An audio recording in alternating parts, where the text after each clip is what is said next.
Muy buenas tardes, comunidad Saucina. El día de hoy estamos aquí para grabar un nuevo programa de nuestro querido Centro Diurno, La Vida es Bella, y estamos con una invitada muy especial. Su nombre es Javiera Baeza, es psicóloga del CESPAM de la Comuna de Los Sauces. Hola Javi, ¿cómo estás? Bien, muchas gracias. ¿Y tú? Muy bien, también súper contenta de estar acá. Igual. Colegas. Javiera, cuéntanos un poquitito sobre qué vamos a hablar el día de hoy. Bueno, el día de hoy he querido traer un tema que consideramos muy importante, que es el rol de los cuidadores informales. Ya, así que a través de la conversación que vamos a tener el día de hoy vamos a ir tocando algunos temas, por ejemplo, a qué nos referimos con el hecho de cuidar, quiénes son los cuidadores informales. Vamos a hablar un poquito sobre la sobrecarga de los cuidadores, los tips o algunas estrategias para poder prevenir igual la sobrecarga y también algunas estrategias que puedan ir haciendo las familias para claramente mejorar el bienestar de todos los integrantes de la familia. Así que esos temas vamos a ir desglosando.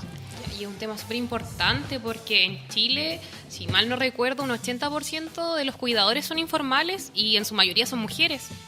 Sí, así que un tema muy importante de tocar. Javi, cuéntanos, para comenzar, ¿qué nos podrías decir sobre qué es cuidar o de qué hablamos cuando estamos hablando de cuidadores informales? Ya. Bueno, en primer lugar, el cuidar o el realizar una actividad de cuidado tiene que ver con entregar un apoyo diario y muchas veces permanente a una persona que está en una situación de dependencia. Ya estos apoyos van desde ayudar a vestirse, ayudar a bañarlo, alimentarse, también favorecer que la persona pueda relacionarse con otras personas, ¿cierto? Pueda tener participación social. Y por último, pero no menos importante, también hacer que esta persona se sienta acompañado, ¿ya? Yo creo que eso es algo muy bonito, igual que entregan los cuidadores de personas en situación de dependencia, ¿ya? Así que a eso nos referimos cuando hablamos de cuidar, ¿ya? Ahora, ¿quiénes son los cuidadores? ¿Ya? Y aquí hay dos tipos de cuidadores. Primero están los cuidadores formales. Ya los cuidadores formales son aquellas personas que tienen como una profesión o un oficio de cuidar, ¿ya? Entonces presentan, por ejemplo, las capacidades y los conocimientos para entregar este tipo de apoyo y también se le asigna una remuneración por estos cuidados, ¿ya? Y por otro lado están los cuidadores informales, que van a ser de los cuales nos vamos a centrar el día de hoy, ¿ya? Los cuidadores informales entonces son personas que no son profesionales, no tienen una remuneración. En algunos casos sí la tienen, pero todo va a depender de la organización de la familia, ¿ya? Y el punto muy importante para poder reconocer a estos cuidadores es que siempre va a haber una relación afectiva con la persona que vamos a cuidar, ¿ya? En este caso va a haber un parentesco, algún lazo amistoso y puede ser también hasta un vecino. Exacto. ¿Ya? Entonces el cuidador informal es el encargado de apoyar en la realización de las actividades cotidianas de la persona, ¿ya? Que producto de alguna enfermedad o incapacidad no puede hacerlas por sí solo, ¿ya? Cuidar puede tener muchos significados para las personas, ¿ya? Entonces cada persona le va a asignar este significado, ¿ya? Y los significados tienen que ver con nuestras motivaciones para cuidar a otra persona, ¿ya? Las motivaciones pueden ser muchas, ¿ya? Y lo importante siempre es que reconozcamos cuál es nuestra motivación para cuidar a otro, ¿ya? Por ejemplo, existen motivaciones del área intrínseca que tiene que ver con poder generar un bienestar en esta persona que vamos a cuidar porque comprendemos su situación de salud y claramente queremos ayudarlo en esto, ¿ya? Hay otras motivaciones que tienen que ver igual con la reciprocidad, que esto, por ejemplo, se puede ver mucho cuando hijos cuidan a sus padres porque tratan como que de devolverle esta sensación de cuidado de cuando ellos eran niños, ¿ya? Está también la motivación por sentimientos de culpa, que puede sonar un poquito como negativo, pero en verdad tiene un significado súper bonito porque habla del proceso de sanar igual la relación con el que estamos cuidando, ¿cierto? Entonces, a pesar de que existe un sentimiento de culpa, la persona lo quiere realizar porque quiere sanar esa relación con la persona que va a cuidar, ¿ya? Así que siempre es importante tener como base mi motivación para ser cuidador, ¿ya? Sí, y eso también me va a ayudar a que yo pueda realizar mi trabajo de la mejor manera que pueda, ¿ya? Entonces, es importante considerar estas tareas de cuidado como un trabajo, ¿ya? No solamente las tareas de cuidado, por ejemplo, podemos verlo igual en las tareas domésticas, ya que la persona que está realizando este trabajo va adquiriendo conocimiento con el paso del tiempo, ¿ya? Entonces significa que se va a ir haciendo cada vez más experto en esta labor de cuidar, ¿ya? Así que igual ese es un punto importante para que lo consideren todas las personas que van a estar mirando esta entrevista y que se empiece a ver el trabajo doméstico y el trabajo de cuidado como un trabajo, como tal. Exacto. Es muy importante eso porque hay gente que cuida a otros, pero no le toma el peso en realidad que conlleva cuidar. Ya lo ven como es una actividad, pero en realidad es un trabajo. Sí. Y hay un desgaste emocional, físico, a nivel general. Javi, ¿qué aspectos es necesario considerar por el cuidador respecto a su propia salud cuando está cuidando? Ya, bueno, aquí vamos a hablar un poquito más sobre el cuidador, ¿cierto? Sí. ¿Qué cositas podemos ir identificando como cuidadores? Y también hay que considerar cuando ya nos vamos a enfrentar a la tarea de cuidar a otro, ¿ya? Entonces, en primer lugar, comprender que cuidar supone una tarea súper compleja, ¿ya? Puede ser una tarea que demande mucho esfuerzo físico y emocional por parte de esta persona, ¿ya? Así que hay que considerarla también como una experiencia valiosa, porque nos va a generar un cambio también en nosotros, ¿ya? No solamente en la persona que estamos cuidando y en su situación, sino que nuestra vida va a cambiar también, ¿ya? El cuidado de un familiar es una experiencia duradera, ¿ya? Y muchas veces permanente en el tiempo, ¿ya? Entonces tenemos que aprender a reorganizar nuestra rutina y nuestra vida diaria en virtud de las necesidades igual de esta persona y también considerando nuestras propias necesidades, ¿ya? Entonces el punto más importante es poder reorganizar nuestra vida, ¿cierto? Ser capaces de reorganizar nuestra rutina. Bueno, entonces como les comentaba, cuidar trae consigo muchos cambios, ¿ya? Y esto es de lo que vamos a hablar igual ahora, y que es importante que los cuidadores consideren, ¿ya? Los cambios van desde muchas áreas. Por ejemplo, están los cambios que tienen que ver con las funciones en la familia, ¿ya? Muchas veces toda la familia se tiene que reestructurar, entonces los roles pueden intercambiarse, ¿ya? Un ejemplo de esto es, por ejemplo, nuevamente cuando cuidamos a nuestros padres, ¿cierto? Muchas veces se nos van a intercambiar estos roles y nosotros vamos a tener que ejercer ese como rol parental o parental de cuidado, ¿ya? Así que eso es un punto importante a considerar por ello. También están los cambios en relación entre el cuidador y el resto de la familia, ¿ya? Y aquí claramente es importante considerar este tema como algo familiar, ya no algo solamente de la persona que está en situación de dependencia y su cuidador, sino de los otros integrantes que están igual en la familia, ya. Poder considerar a los niños, poder también explicarle a ellos la situación que está viviendo este familiar, para claramente evitar, por ejemplo, estos cambios, por ejemplo, cambios más negativos o más abruptos, por ejemplo, que un niño empieza a tener sentimientos de celos, producto de que su mamá o su papá tiene menos tiempo para estar con él. Entonces, igual eso es un cambio a considerar, ¿ya? Sí. El cuidador también presenta cambios ya que su tiempo se ve reducido, ¿ya? Así que se habla coloquialmente de este poco tiempo de respiro, ¿ya? Y aquí es importante igual considerar el apoyo familiar, ya no dejar a este cuidador solo y tratar de ir, en cierto modo, asignando tareas para cada integrante de la familia, ¿ya? Y ¿cómo enfrentamos estos cambios? ¿Cierto? ¿Cómo la familia puede enfrentar todos estos cambios que va a conllevar el ser cuidador? O que todos en la familia estemos, en cierto modo, también apoyando a nuestra familia que está en situación de dependencia. Primero, es importante poder considerar que tenemos que aprender a vivir igual con el deterioro que va a ir sufriendo nuestro familiar con el paso del tiempo, ya un deterioro que muchas veces es inevitable y es normal para la enfermedad o para la discapacidad que esta persona tenga, ya, así que eso igual es un punto que las personas tienen que considerar, ya. También es necesario que podamos aprender a enfrentar esta reorganización de la vida diaria. Por ejemplo, poder administrar nuestros tiempos, poder priorizar las actividades que tenemos que hacer y que sean más importantes hacerlas diariamente, y si otras no son tan importantes, poder aplazarlas más en el tiempo, ¿ya? Convivir con el sistema de salud, ¿ya? Una persona que está en situación de dependencia es una persona que va a necesitar mucho más atenciones y controles también de salud, ¿ya? Entonces la familia igual tiene que aprender a organizar sus tiempos en virtud de eso. Por ejemplo, poder tener recordatorios de estas horas médicas o horas con otros profesionales para que claramente no se genere la inasistencia, ya que es algo muy importante. Y por último, poder compatibilizar los cuidados con la organización de las actividades que uno hacía antes de cuidar, ¿ya? Entonces aquí la idea no solamente es que nos centremos en la persona que estamos cuidando, sino que también consideremos las actividades que a nosotros nos gustan hacer y que no queremos dejar de hacer, ¿ya? Aquí es importante hablar de que siempre existe un aumento de actividades por parte del cuidador. ¿Ya? El cuidador, además de las actividades que él hacía por sí solo, ahora tiene que incorporar estas nuevas actividades de la labor de cuidar. ¿Ya? Si no se logra manejar esto de una manera como más adecuada o adaptativa, le podemos llamar, esto puede repercutir también en nuestra salud física y salud psicológica o emocional, ¿ya? Que puede llegar a comprometer la salud del cuidador, el bienestar de esta persona y también la salud de la persona que estamos cuidando, ¿ya? Por esto es necesario prepararse para enfrentar cada una de estas tareas que nos va a traer ser cuidadores, ¿ya?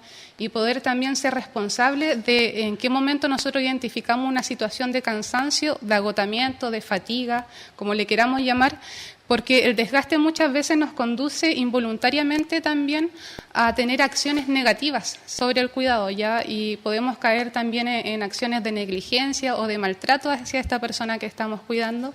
Entonces es importante que nosotros igual nos vayamos dando cuenta cuánto estamos sobrepasados o sobrecargados, ¿ya? Entonces, la no preparación y la inadecuada como adaptación de este nuevo rol que voy a tener me puede generar sobrecarga, ¿ya?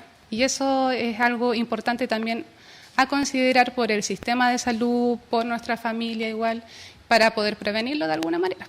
Ya, cuéntanos, Javier, ¿a qué nos referimos cuando hablamos de la sobrecarga en el cuidador? ¿Y cómo podemos identificarla en el caso de algún vecino, algún familiar que asuma esta labor de cuidado? Bueno, cuando hablamos de sobrecarga nos referimos a un estado de cansancio, de agotamiento emocional y físico, ¿ya? Entonces, claramente esta sensación de sobrecarga o de agotamiento va a ir afectando la realización de las actividades que tiene el cuidador, ¿ya? Actividades de ocio, por ejemplo, también actividades personales, sociales y hasta laborales, ¿ya?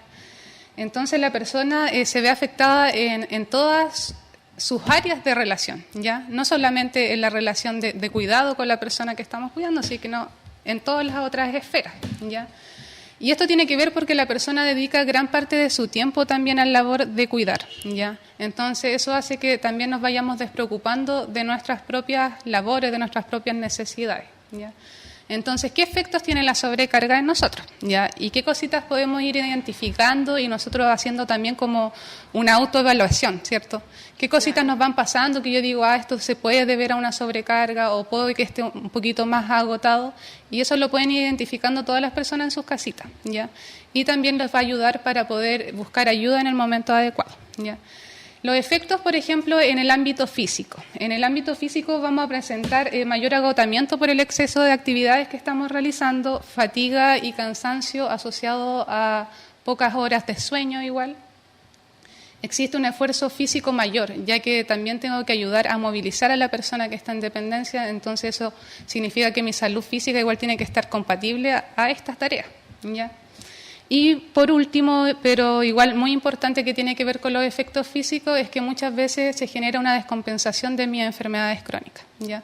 Para los cuidadores que tienen alguna enfermedad, el hecho de estar cuidando genera que tengamos menos tiempo para preocuparnos de nuestra salud, ¿ya? Entonces hay que ser cuidadosos con evitar estas descompensaciones y también en puntos ya como más extremos puede generar que la persona abandone los tratamientos médicos. Generalmente pasa, bueno, en el centro diurno tenemos algunos usuarios que son cuidadores y tienden como a, no sé cómo decirlo, pero priorizan más las horas de su familiar que las de ellos, po. Dejan de ir a médico o se toman mal los medicamentos, entonces todo un tema, por eso es importante igual hablar de esto. Sí.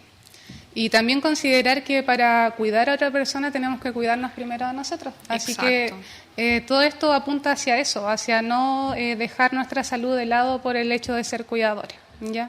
Entonces esos son los efectos físicos a considerar, ¿ya? En cuanto a los efectos psicológicos que nos puede traer la sobrecarga, podemos encontrar la aparición de mayores sentimientos negativos hacia nosotros mismos, sentimientos negativos también hacia la persona que estamos cuidando, ¿ya?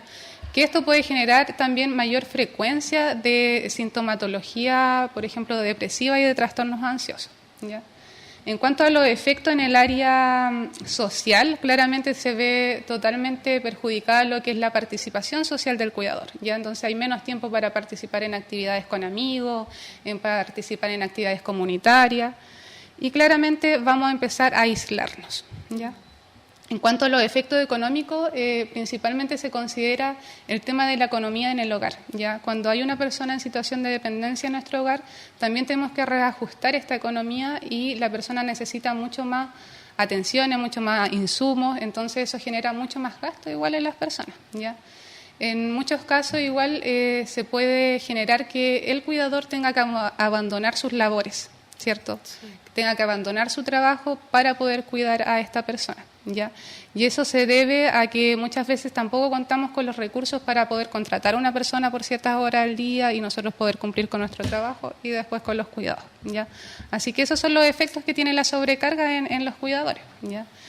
Y ahora, ¿cuáles son los factores que influyen? ¿Ya? Factores de riesgo podríamos considerarlo y factores que en cierto modo nos van a llevar a pensar si tengo más posibilidades o menos posibilidades de sufrir una sobrecarga. ¿Ya? Aquí encontramos factores del cuidador, ya que tienen que ver con la formación del cuidador. ¿Qué tan capacitado yo estoy para ejercer mi labor? ¿Qué conocimientos tengo sobre las tareas? ¿Se me ha educado también sobre las tareas que tengo que hacer y cómo tengo que hacerlas? Eso va a influir. El nivel económico de la persona igual va a influir porque claramente, como dije antes, poder contratar a una persona, tener que abandonar mi trabajo, eso es algo igual complejo, es una decisión compleja. ¿Ya? Tiene que considerarse igual un factor, la salud personal del cuidador. Mi salud es compatible con el hecho de ser cuidador para poder movilizar, para poder estar atento a todas las necesidades y requerimientos que quiera la persona en situación de dependencia. ¿Ya? El género, como dijimos al principio, un porcentaje mucho mayor de mujeres son las que ejercen el rol y la tarea de cuidadoras, así que eso igual es un factor que influye. En cuanto a los factores de la persona que estamos cuidando, siempre es importante considerar, por ejemplo, el nivel de discapacidad que tenga esta persona y la gravedad de su enfermedad, ¿ya? Comprender, esta persona necesita apoyo permanente, necesita apoyo en ciertas actividades, eso va a influir en la sobrecarga, ¿ya? ¿Cuál es el impacto que tiene la enfermedad para la persona que estamos cuidando? Esta persona es capaz de comprender su diagnóstico, es capaz también de ayudarnos en una correcta adherencia al tratamiento. Eso igual es algo que se puede considerar como un factor de riesgo, si es que no llegase a ser así. ¿Ya? Y por último están los factores del contexto, que tienen que ver principalmente con las relaciones y con las redes de apoyo. ¿Ya? Entonces, tengo apoyo familiar, tengo apoyo de algunas instituciones sociales o asistenciales, eso igual me va a ayudar a prevenir o no la sobrecarga. ¿Y qué pueden hacer los cuidadores para prevenir esta sobrecarga? Ya, bueno, cuando hablamos de prevención siempre nos enfocamos en nuestros hábitos, ¿cierto? Así que aquí hablamos de un concepto que es el autocuidado, ¿ya? Cómo yo igual puedo hacerme responsable de mi propia salud y puedo hacer cositas en mi día a día que vayan, en cierto modo, protegiéndome de enfermedades o protegiéndome de otros como riesgo del ambiente, ¿ya? Entonces el autocuidado apunta a eso, a realizar acciones y actividades para minorar el impacto negativo que tiene el ser cuidador, ¿ya?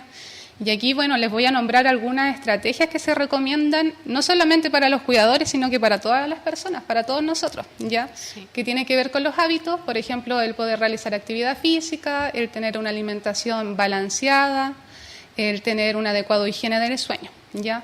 Todas estas cosas apuntan a mejorar la salud del cuidador, ¿ya? Por ejemplo, en cuanto a la actividad física, siempre es necesario que la persona pueda estar, en cierto modo, preparando su cuerpo para la labor de cuidar, ¿ya? Esto va a ayudar a que la persona pueda prevenir también lesiones, ¿ya? Porque como cuidadores muchas veces hay que movilizar a las personas en situación de dependencia y eso requiere también una preparación física, ¿ya? En cuanto a la alimentación, siempre es recomendable poder incorporar a nuestra dieta frutas, verduras, el consumo de agua igual durante el día, ¿ya? Y otras cositas que siempre se van a ir recomendando sobre la alimentación saludable, ¿ya? Y en cuanto a la higiene del sueño, aquí hablamos de la rutina, ¿cierto? De cómo nosotros nos preparamos para ir a dormir, ¿ya? Entonces es bueno establecer horarios, siempre es bueno poder reducir nuestras horas de pantalla durante la noche, ¿cierto? Poder disminuir la televisión, los teléfonos, las tablets, etcétera, ¿ya? Y aquí es importante que igual la gente considere en sus casitas que muchas veces no sabemos cómo hacerlo tampoco, ¿cierto? ¿Qué ejercicio hago? Sí. ¿Qué comida es saludable? ¿Cuál comida no es saludable? Y lo importante es que ustedes sepan que siempre se puede consultar con un profesional, Y eso es lo que se recomienda igual, si no sabemos cómo podemos empezar a hacerlo, ¿ya? Esto es algo, un derecho igual de todas las personas, de informarnos y también de hacernos como activos en nuestra salud, ¿ya? Así que cualquier personita puede acercarse al CESFAM y sacar una horita para consultar sobre alguna de estas áreas. Claro. Y por último, pero no menos importante sobre el autocuidado, tiene que ver con el hecho de no abandonar nuestras actividades gratificantes o que nos generan, en cierto modo, que estemos bien o plenos, ¿ya? Y aquí podemos ser bien flexibles, bien creativos en elegir estas actividades, ¿ya? Sí. Lo importante es no abandonarlas y priorizarlas igual en nuestra rutina, ¿cierto? Cuando yo organizo mi rutina como cuidador, considerar igual un tiempo en el día para hacer esta actividad, ¿ya? Sí. Y esto puede ser desde bailar, cantar, las manualidades, la jardinería, hasta actividades espirituales. Así que cualquiera de estas cositas siempre es importante que las incorporemos y que sepamos que están cuidando también nuestra propia salud. Exacto. Y desde el área de la salud mental, que es nuestra área, ¿cómo podemos abordar la sobrecarga y el autocuidado? Bueno, aquí desde la salud mental siempre es importante considerar distintos puntos. Ya el día de hoy yo traje como 3 como grandes puntos como para poder ir comentándole aquí a la gente en sus casitas, pero primero es importante considerar qué es la salud mental, ¿cierto? Y todas las acciones que se hacen en una atención de salud mental van orientadas hacia este objetivo, ¿ya? La salud mental es un estado de bienestar, ya que es integral, entonces considera aspectos físicos, emocionales, sociales, espirituales también, y lo que busca es que las personas puedan ser capaces de reconocer sus propias cualidades, ¿ya? Y que a partir de este reconocimiento también puedan ir afrontando de manera adecuada o adaptada a las tensiones del día a día, ¿ya? Si nosotros logramos reconocer nuestras cualidades y enfrentar adecuadamente estas tensiones, lo más probable es que también podamos ser productivos en nuestro día a día, ¿cierto? Y cumplir adecuadamente con cada tarea y, en cierto modo, ir contribuyendo de alguna u otra manera a la comunidad, ¿ya? Entonces, ahora les voy a plantear estos 3 puntos importantes del abordaje de la salud mental, que muchas veces igual se implementan en las atenciones que tenemos con los profesionales de esta área, ¿ya? Así que, en primer lugar, plantear la importancia y el ser consciente de cómo nos comunicamos, ¿ya? Eso es un punto muy difícil de abordar, pero también lo hacemos en cada momento, así que... Siempre nos estamos comunicando de alguna forma. Exacto. Y no solamente hablando, ¿cierto? También a través de nuestra gestualidad y tal vez también cómo escuchamos a los otros, ¿ya? Así que la comunicación apunta a eso, ¿ya? Y hoy día les tengo algunos tips sobre la comunicación, ¿ya? El cuidador es una persona que va a estar constantemente comunicándose no solamente con la persona que está cuidando, sino que con su familia, con los profesionales de la salud, con los profesionales del área social igual. Así que siempre van a haber muchas instancias de comunicación, ¿ya? Pero entonces, ¿qué puedo hacer yo para comunicarme mejor, para hablar mejor, para escuchar mejor, ¿ya? Y aquí les voy a leer algunos tips que tengo en mi torpeo. Primero, para hablar bien debo, en primer lugar, ser directo, ¿cierto? Siempre hablar en primera persona, siempre hablar de lo que a mí me pasa, de lo que yo siento, de lo que yo quiero, ¿ya? Es importante considerar eso, ¿ya? No hablar de lo que siente otra persona porque eso es algo muy ambiguo y algo que no vamos a saber del todo, ¿ya? Ser oportuno, siempre considerar el contexto y el momento en el que queremos hablar, ¿cierto? Evitar hablar cuando estamos cansados, cuando estamos enojados, porque lo más probable es que eso también haga que nosotros digamos cosas que de repente no queramos y que van desde la impulsividad, ¿ya? Ser asertivo, esto tiene que ver con poder reconocer qué es lo que queremos decir, ¿ya? Para no generar como una mala interpretación igual de cómo nosotros nos sentimos o de lo que pensamos, ¿ya? Utilizar palabras que no acusen ni agredan a los otros, ya tratar de usar un lenguaje respetuoso, tratar de no, en cierto modo, incitar a la violencia o la agresividad cuando estamos hablando, ¿ya? Así que esas son cositas que todos podemos tener presentes al momento de hablar, ¿ya? ¿Y qué tengo que hacer yo cuando escucho? ¿Ya? Porque el tema de la comunicación, en primer lugar, está en lo que yo quiero decir y también lo que la otra persona me quiere decir, así que es importante que igual tomemos estas consideraciones cuando escuchamos a otra persona. En primer lugar, mirar, ¿cierto? El contacto visual es muy importante porque eso nos permite también que la otra persona sienta que nosotros estamos demostrando interés y que en cierto modo estamos ahí, pues, estamos en la conversación, dispuestos a escuchar, ¿ya? No interrumpir y esperar nuestro turno, ¿ya? En toda conversación siempre van a haber tiempo, entonces tenemos que ser respetuosos, tenemos que ser pacientes igual en eso. ¿Ya? No criticar lo que la otra persona me comunica, ¿ya? Si la persona me está comunicando lo que ella siente, lo que ella piensa, la idea es que también seamos empáticos, tratemos de comprender lo que esa persona nos quiere decir, ¿ya? Y aquí es importante la retroalimentación, ¿ya? Cuando yo retroalimento a la otra persona, la idea es que igual le haga saber lo que yo entendí de la conversación, ¿ya? Y eso va a permitir y va a evitar malos entendidos, ¿ya? Así que ese es un punto súper importante a considerar cuando hablamos de la comunicación y cómo esto se aborda igual desde la salud mental. Y generalmente es algo que no se hace porque no retroalimentamos lo que escuchamos del otro, que al final uno se queda con lo que entendió y posiblemente no era lo que la persona quería comunicar, porque nos quedamos con un mensaje en base a nuestra experiencia. Exacto. Sí. ¿Ya? Así que es importante considerar eso, igual, sí, lo que hablo y lo que escucho. Ya, el segundo punto a abordar desde la salud mental tiene que ver con las emociones, ¿cierto? Que yo creo que es un punto súper importante en los cuidadores, ya que cuidar es una experiencia satisfactoria, pero requiere mucha responsabilidad y mucho esfuerzo, ¿ya? Entonces, como cuidadores, lo más probable es que en algún momento nos sintamos con soledad, con cansancio, con miedo, con rabia. En primer lugar, es importante reconocer las situaciones que desencadenan tal emoción, ¿ya? Aquí podemos ir identificando en qué situaciones, por ejemplo, yo me siento triste, yo me siento enojado y también me siento alegre, ¿ya? Por darles un ejemplo, ¿cierto? En el momento de la comida, cuando se acerca el momento de comer, esta persona que yo estoy cuidando se pone más desafiante, ¿cierto? Y no me quiere aceptar la comida y eso a mí no me gusta como cuidador, ¿cierto? Ese es el primer punto, ¿cierto? Identifico la situación que me causa tal emoción. Después tengo que identificar realmente la emoción que estoy sintiendo. Si la persona no quiere comer, a mí me da tristeza, me da rabia, me frustra. Es importante que ahí podamos despejar, ¿cierto? ¿Cuál es la emoción que predomina? Después, reconocer nuestras señales corporales. Nuestro cuerpo siempre nos va a estar hablando igual de cómo nos sentimos, ¿ya? Porque nuestra mente y nuestro cuerpo siempre están unidos, ¿ya? Entonces es importante que vayamos identificando eso. Por ejemplo, yo estoy enojado y me duele siempre la cabeza cuando estoy enojado o cuando estoy triste. Cuando estoy nervioso me empieza a doler mi guatita. Entonces eso lo podemos ir identificando y eso tiene que ver igual cómo nos sentimos. No es solamente un malestar físico, ¿ya? Entonces tenemos eso como tercer punto y después tenemos reconocer hacia dónde la emoción dirige nuestra conducta, ¿ya? Ya sabemos que a la hora de comer nos empieza a dar rabia, nos empezamos a frustrar, ¿cierto? Que quizás me empieza a doler la cabeza. ¿Y cómo actúo yo con esta emoción? ¿Cierto? No sé, empiezo a hablarle más agresivamente a la persona que estoy cuidando, no le hablo, lo evito, ¿ya? ¿Qué es lo que me produce? ¿Cierto? Es como la reacción y la acción, causa y efecto, sí. ¿Cierto? Y una vez que reconocemos eso igual, reconocemos que tenemos esta conducta, es importante poder reconocer igual lo que sienten los otros, ¿ya? Porque cuando empezamos a reconocer lo que sienten las otras personas, también podemos generar un cambio en esta emoción o esta conducta como negativas que estamos experimentando, ¿cierto?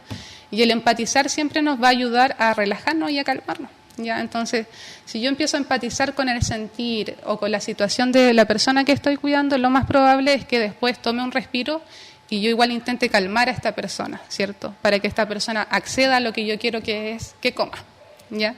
Entonces la voy a calmar, lo voy a escuchar con atención, voy a usar palabras para que la persona se sienta también acompañada y no agredida, ¿ya? Y eso claramente va a mejorar la comunicación y también va a mejorar cómo yo me siento, ¿ya? Así que eso es importante considerar sobre las emociones, ¿ya?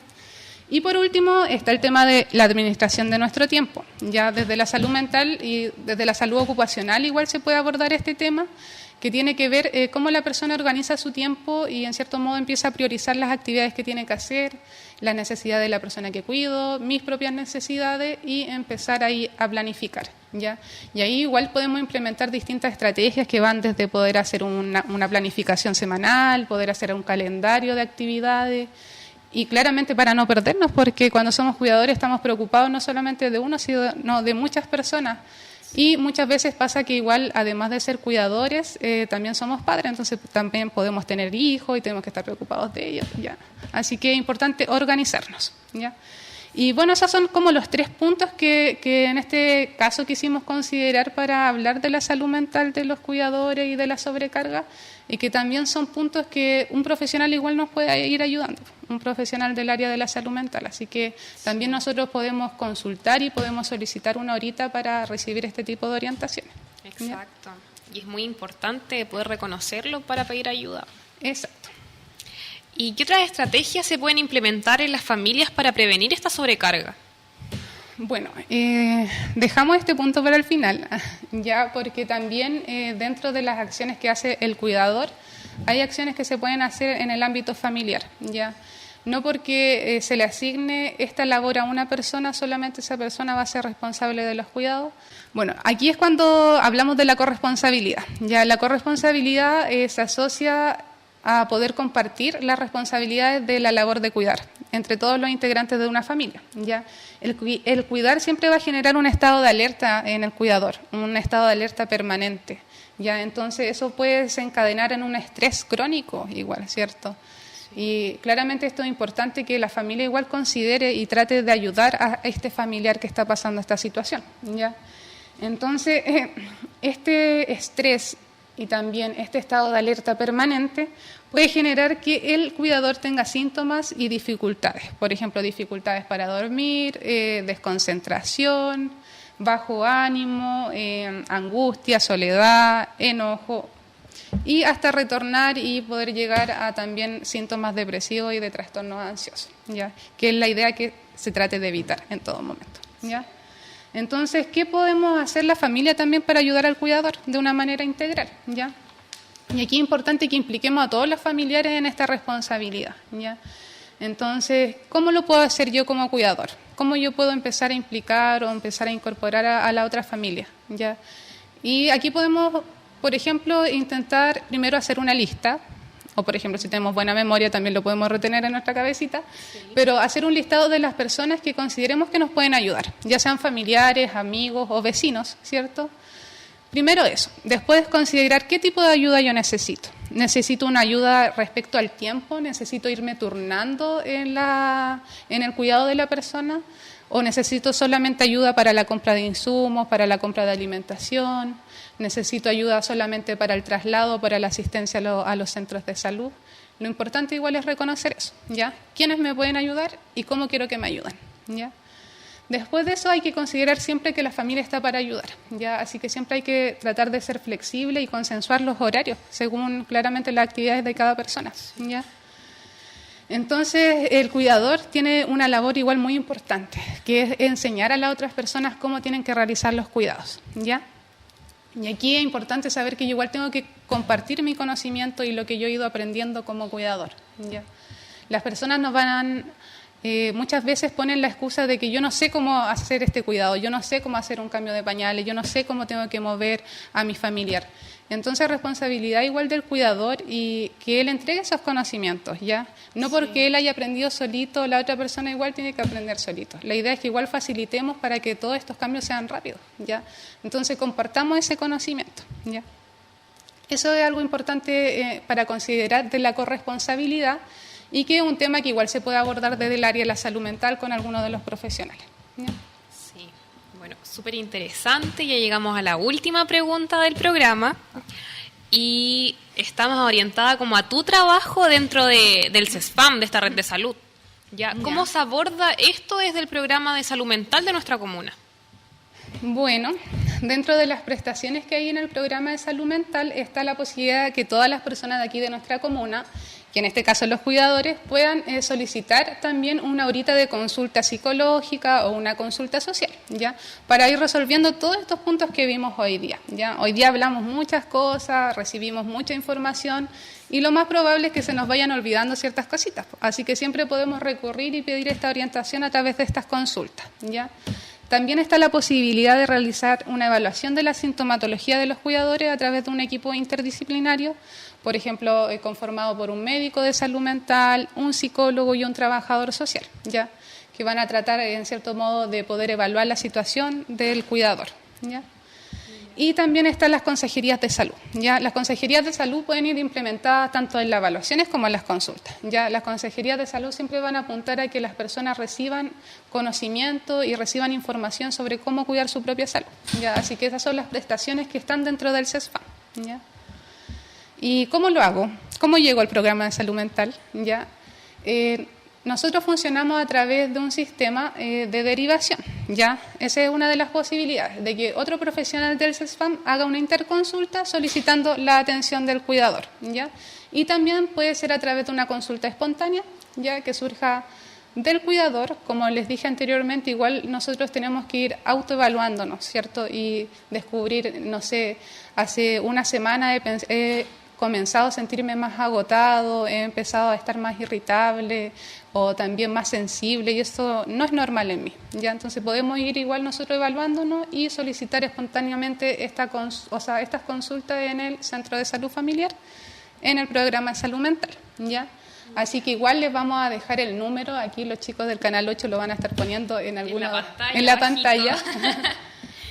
Así que esa es la manera de acceder. ¿Ya?